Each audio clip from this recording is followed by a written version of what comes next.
মশা নিধনে পরিষ্কার পরিচ্ছন্নতা কার্যক্রম চালিয়েছে ঢাকা মহানগর ফল আমদানি রপ্তানিকারক ও আড়তদার ব্যবসায়ী বহুমুখী সমিতি।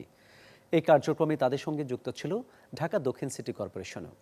উদ্বোধন করেন ৩২ নম্বর ওয়ার্ড কাউন্সিলর এম মান্নান ও ফল ব্যবসায়ী সমিতির সাধারণ সম্পাদক হাজী শেখ আব্দুল করিম।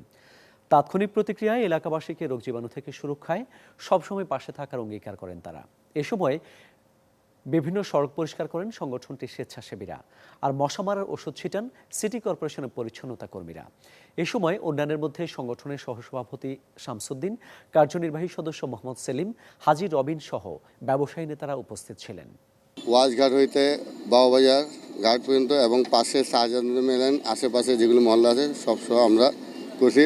আমাদের সঙ্গে যুক্ত হয়েছেন এই বাদামতলী ঢাকা মহানগর ফল ব্যবসায়ী সমিতির কর্মকর্তাবৃন্দ আছেন, এলাকাবাসী আছেন, সকলকে নিয়ে আমরা এই অভিযান করেছি। প্রতিদিনের ন্যায় আজকেও রাস্তাঘাট পরিষ্কার করতেছি এবং ঢাকা সিটি কর্পোরেশনের থেকে আমাদের কাউন্সিলর সাহেব ৩২ নম্বর ওয়ার্ড কাউন্সিলর যারা মান্নান সাহেব গাড়ি দিয়েছিলেন এবং ঔষধ দিয়েছিলেন, সেটি আমরা তার সাথে মিলে একসাথে ওয়াইজঘাট থেকে বাউবাজার পর্যন্ত রাস্তাটা ক্লিন করলাম।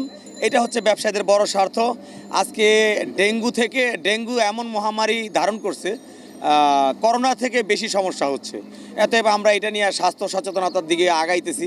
আমাদের ব্যবসায়ী সমাজ সবসময় এটা নিয়ে কাজ করে এবং সিটি কর্পোরেশন তো করেই।